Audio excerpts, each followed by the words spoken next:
창세기 26장 1절부터 16절까지 말씀입니다. 말씀을 봉독하겠습니다.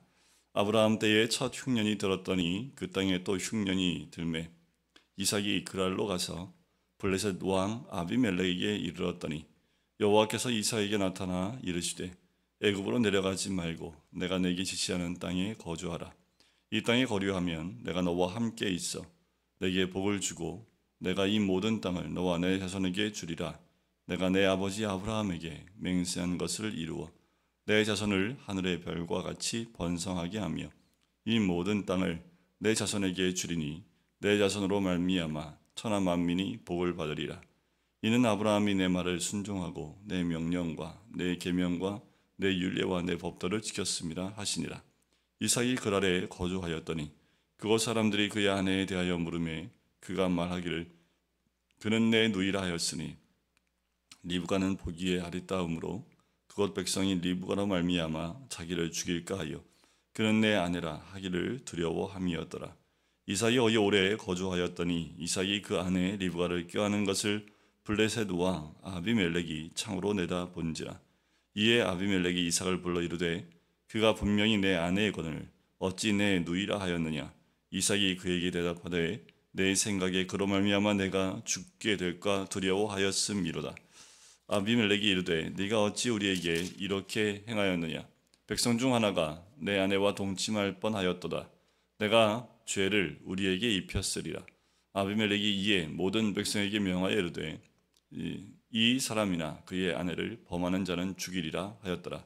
이삭이 그 땅에서 농사하여 그 해에 100배나 얻었고 여호와께서 복을 주심으로 그 사람이 창대하고 왕성하여 마침내 거부가 되어 양과 소가 떼를 이루고 종이 심이 많으므로 블레셋 사람이 그를 시기하여 그 아버지 아브라함 때에 그 아버지의 종들이 판 모든 우물을 막고 흙으로 메웠더라.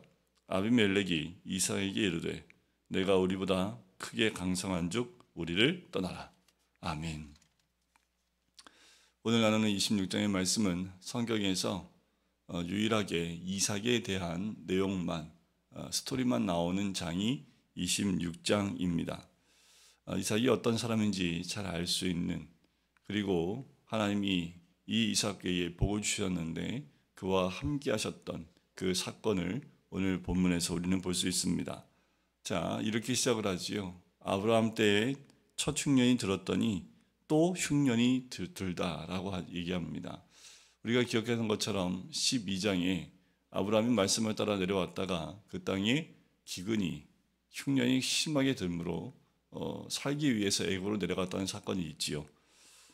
그 땅에 또 흉년이 들었습니다. 그만큼 어려웠던 것을 알 수가 있겠지요. 그 이삭이 그랄로 가서 블레셋 왕 아비멜렉에 이릅니다.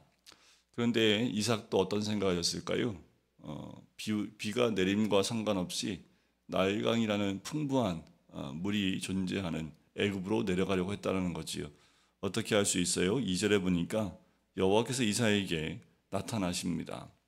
아브라함처럼 많이 이삭에게 보이지 않으시지만 결정적인 순간에 또 이삭도 여호와를 만나는 장면이 나오지요. 애굽으로 내려가지 말라라고 얘기를 해요. 이거 보면 이삭이 흉년을 피해서 애굽으로 내려가려고 하는 모습을 보게 됩니다. 그런데 이런 궁금증이 있지요. 하나님이 약속하신 땅인데 왜 흉년이 드냐라는 거예요. 그리고 그 흉년이 들었을 때 왜 세상이라 할 수 있는 애굽으로 이 약속을 따라가는 복받은 사람들이 자꾸 움직여 갈까라는 거예요. 이들의 모습을 보면 우리와 별반 다르지 않지요. 분명히 말씀대로 따라가고 있는데 흉년이 들어요. 그럼 우리는 뭐라고 생각을 합니까? 이거 뭐지? 내가 잘못된 길로 가고 있나? 이것이 아닌가? 하고 눈에 들어오는 마치 롯과 같이 풍부함이 있는 소돔과 고모라를 바라봤던 것처럼 이 이삭도 마찬가지로 그렇게 움직이지 않았을까요?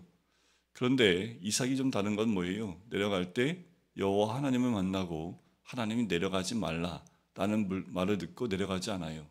그러면 이가 지금 다다랐던 그랄은 어떤 곳입니까? 바로 블레셋이 머물렀던 그 도시국가를 이루었던 블레셋이 살고 있는 땅인데 왜 그곳으로 갔냐 하면 애굽으로 가기 위해서 이 그랄이라는 지역을 통과하게 되어져 있습니다. 그 길로 가야지 순탄하게 빨리 애굽으로 내려갈 수 있기 때문에 그래요. 그래서 어떻게 해요? 이 땅에 거류하면 자, 드디어 하나님께서 이삭과 만나 언약을 세우는 모습을 봅니다. 내게 복을 주겠다라는 거지요. 자손에게 이 땅을 주겠다고 합니다. 근데 이 땅에 지금 뭐가 들었어요? 흉년이 들었어요. 그런데 그 땅을 주시겠답니다. 그리고 내 아버지에게 맹세한 것처럼 내 자손을 하늘과 같이 번성하게 할 것이고 내 자손으로 만민이 복을 받으리라 라는 아브라함과 맺었던 그 언약을 이삭과 맺는 것을 봐요. 여러분들 그 언약은 그리고 비전은 대를 이어가는 것을 봐요. 아버지 세대에 끝났던 그 비전이 아니라 그 비전과 꿈이 그 아들 세대에도 연결되어져 가는 것을 보게 되지요. 그 근거가 뭡니까? 5절에 보니까 왜 이런 언약을 맺냐 하면 아브라함이 내 말에 순종하고 말씀을 지켰기 때문이라는 거예요. 그러면 우리 부모 세대가 말씀에 순종하여 하나님의 말씀을 따라 살면 그 복이 자녀 세대까지 연결되는 것을 볼 수가 있지요. 여러분, 그래서 우리가 현재 나의 삶 가운데 얼마나 주의 말씀을 따라 순종하고 있느냐가 참 중요합니다. 자, 그래서 이삭이 그랄에 거주를 해요. 말씀에 순종하는 것 같지요. 그런데 그랄 지방은 이 하나님이 약속하신 가나안 땅 가운데 가장 끝에 있는 변방입니다. 아까도 말씀드렸지만 애굽으로 내려가는 그 관문에 있어요. 애굽으로 내려가기 위해서 맨 마지막에 통과하는 그 도시라고 우리가 생각하시면 돼요. 그러니까 하나님이 약속한 땅이 가장 변두리에 있는 그 땅입니다. 자, 우리가 무엇이든지 하나님 말씀하신 중심에 있어야지 그 중심에서 벗어나 자꾸 변두리로 나가게 되면 우리의 믿음도 변두리 믿음이 됩니다. 어떻게 해요? 두려움이 온다라는 거죠. 아브라함, 그 아버지 아브라함처럼 걱정과 근심에 사로잡히게 됩니다.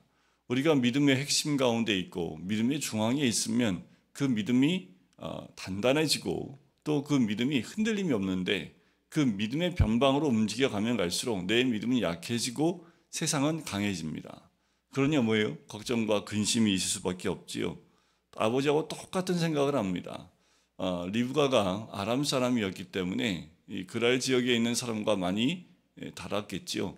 그러니 눈에 띌 수밖에 없습니다. 사람들이 자꾸 묻는 거지요. 뭘 물어요? 보면 딱 보면 안 하겠지라고 생각하면 되는데 그만큼 그 지역 사람들이 이 리브가의 모습에 아마 다른 것을 보고 자꾸 질문했던 것 같아요. 그러니까 이삭이 더 두려워집니다. 그래서 뭐라고 속여요? 그 아버지 아브라함처럼 아내를 누이라고 속입니다. 그런데 이 아버지 때에 있었던 사건과 좀 다른 것은 아버지 때에는 하나님이 직접 그 아비멜렉의 꿈에 나타나셨는데 이삭은 하나의 사건을 목도하게 합니다. 그렇게 살다가 시간이 좀 흘렀어요. 그러니까 이삭도 마음이 경계심이 다 풀렸겠지요.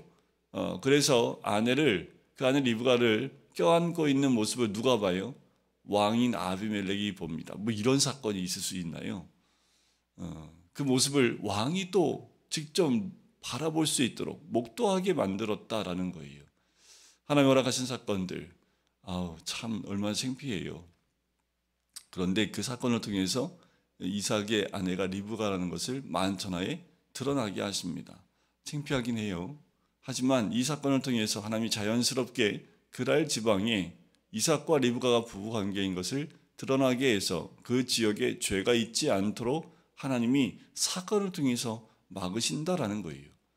때론 우리가 우리의 잘못된 선택에 우리 스스로 덫이 넘어지는 경우가 있지만 때로는 그것이 오히려 나를 보호하는 사건으로 바뀔 수 있다라는 겁니다. 그래서 아비멜렉이 그 국민들한테 얘기를 하지요. 이 사람들을 이 아내를 범하는 자는 죽이리라 라고 아예 법으로 정하게 됩니다. 자, 그리고 12절에 보니까 이삭이 그 땅에서 농사해요. 그런데 그 해에 100배나 얻었다라고 하지요. 그리고 여호와께서 복을 주셨다라고 얘기를 해요. 자, 이삭의 원래 직업이 뭡니까? 아브라함처럼 양을 치는 그리고 목축업을 하는 사람입니다. 그런데 그날에 거류하면서 거기에 정착을 해요. 그래서 농업을 하기 시작을 합니다. 근데 참 재미있는 것은 지금처럼 농업을 배우며 또 어떤 지식을 얻었던 경험이 그렇게 많지 않았던 이삭이 농업을 했는데 100배나 그 해에 얻게 됩니다. 우리가 눈이 번쩍 뜨이는 모습이 이거 아닙니까? 처음 했는데 하나님 복 주시니까 처음에 100배의 소출을 얻고 100배의 이익을 얻어요. 그래서 뭐가 됩니까? 그 당시에 그 사람이 창대하고 왕성하여 마침내 거부가 되었다라는 거지요. 자, 이 모습은 우리가 생각하는 것 그 이상이지요. 재정적으로나 여러 가지 부분에서 커다란 부자가 된 것을 볼 수 있어요. 어떻게 이렇게 됩니까? 하나님이 함께하지 않으면 도대체 될 수가 없는 거지요. 이 모습을 보면서 그 지역에 있는 사람들이 하나님이 이삭과 함께하는 것을 확인할 수밖에 없는 겁니다. 사람의 생각과 방법으로는 도저히 될 수 없는 방법으로 하나님이 복을 주셨다라는 거지요. 그렇게 하나님이 직접 사건을 통해서 보호하실 뿐만 아니라 이삭이 하는 일에 대박이 나게 하셔서 주변에 있는 사람들이 야, 이거는 인간의 방법이 아니라 인간의 술수가 아니라 하나님이 아니면 할 수가 없다라는 것을 깨닫게 하는 거지요. 자, 이렇게 거부가 되었더니 당연히 드러나는 게 있지요. 시기가 나타나기 시작을 합니다. 그 지역 사람들이 이삭을 시기하기 시작을 해요. 왜 또 이런 사건이 날까요? 하나님 복 받았는데 또 주변에서는 시기를 해요. 자, 이 말은 뭐예요? 이 많은 것을 얻으면 이삭이 그 지역에 그냥 눌러 앉아 살 수밖에 없겠지요. 자, 시기가 일어나고 사람들이 와서 우물을 메워버립니다. 당시에 우물은 굉장히 중요해요. 생명줄과 같습니다. 아브라함 때에 팠던 우물을 다 메워버리는 거지요. 그래서 아비멜렉이 이삭에게 얘기를 해요. 내가 우리보다 크게 강성한 족 우리를 떠나라. 하나님이 강제적으로 그를 떠나게 만드는 거지요.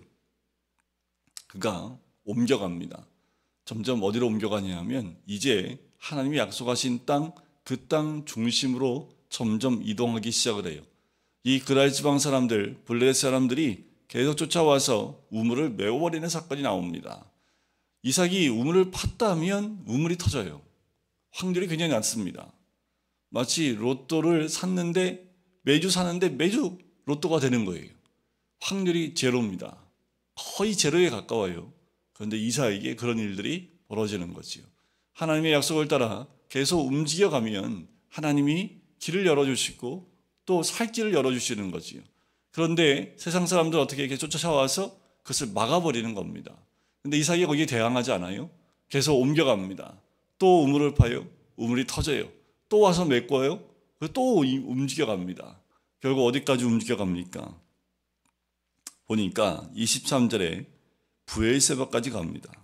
그 밤에 여호와께서 그에게 나타나시지요. 그리고 또 한 번 복을 주십니다. 거기서 이삭이 제단을 쌓고 여호와의 이름을 부르며 장막을 쳤고요. 25절 끝에 보면 이삭의 종들이 거기서 우물을 팠다라고 얘기를 하지요. 계속 방해하는, 세상이 방해하고 자꾸만 나에게 우물을 메꿔버리는 사건들이 일어난다는 것은 무엇을 의미합니까? 어떻게 살아가? 세상 사람이 날 시기해. 그리고 이런 사건들이 왜 일어날까? 그런데 이 사건을 통해서 이삭이 점점 하나님이 약속하신 것으로 더 가까이 나아가는 것을 보게 되는 거지요. 농업을 해서 100배의 소출을 얻으면 뭐합니까? 거기서 살 수가 없는 거예요. 결국 이삭이 살아야 될 곳은 어디입니까? 하나님이 약속하신 그 땅으로 나가는 거지요. 바로 그곳입니다. 여러분들 하나님이 약속하신 땅을 떠나가면 떠나갈수록 우리는 더 큰 부자가 되고 더 잘 사는 것이 아니라 오히려 그곳에서 사건을 만나 점점 그곳에서 떠날 수밖에 없는 일들이 벌어지게 되는 거지요. 우리는 믿음을 따라가는 사람입니다. 또 하나님이 약속하신 땅에 살아야 되는 사람들입니다. 코로나로 인해서 밀려요. 그럴 때일수록 하나님이 약속하신 곳으로 그 땅으로 가까이 나가셔야 합니다. 세상으로 더 멀리 하나님에서 더 멀은 곳으로 가는 것이 아니라 하나님께 더 가까운 곳으로 움직여 가야 된다는 것이요. 오늘도 우리 주님 안에 거기를 소원하고요. 우리 주님이 말씀하신 그 말씀의 약속들이 우리에게 있음에 그 약속을 붙들고 나갔을 때 하나님께서 우리에게 복 주실 뿐만 아니라 우리가 세상에서 돌이켜 하나님이 약속하신 그 땅에 머물 때에 또 한 번 우리 꿈에 나타나셔서 우리에게 복을 주시는 하나님의 은혜가 있는 줄 믿습니다. 기도하겠습니다. 사랑의 주님, 이삭을 통하여 말씀하시는 하나님의 은혜를 경험케 하심을 감사합니다. 하나님, 아무리 흉년이 든다 할지라도 주님의 말씀을 따라 나가면 그 해에 하지 않았던 그 농업 가운데 100배의 소출을 얻게 하시고, 행여나 이삭이 그 아내를 누이라고 속였던 사건 가운데 하나님의 보호하심 가운데 하나님 그가 아내임을 만천하에 드러나게 하신 하나님은 하나님의 인도하심을 경험케 하심을 감사합니다. 떠나보지 않아 아무리 거부가 되었다 할지라도 세상 사람에게 시기를 받아 움직여갈 때 하나님이 약속하신 땅으로 이삭이 움직여갔던 것처럼 하나님, 우리가 세상 가운데 우리의 모든 것을 두는 것이 아니라 하나님이 약속하신 곳, 하나님이 인도하시는 곳으로 움직여 나갈 수 있는 우리가 될 수 있도록 축복하여 주시옵소서. 감사드리며 예수 그리스도의 이름으로 기도드립니다. 아멘.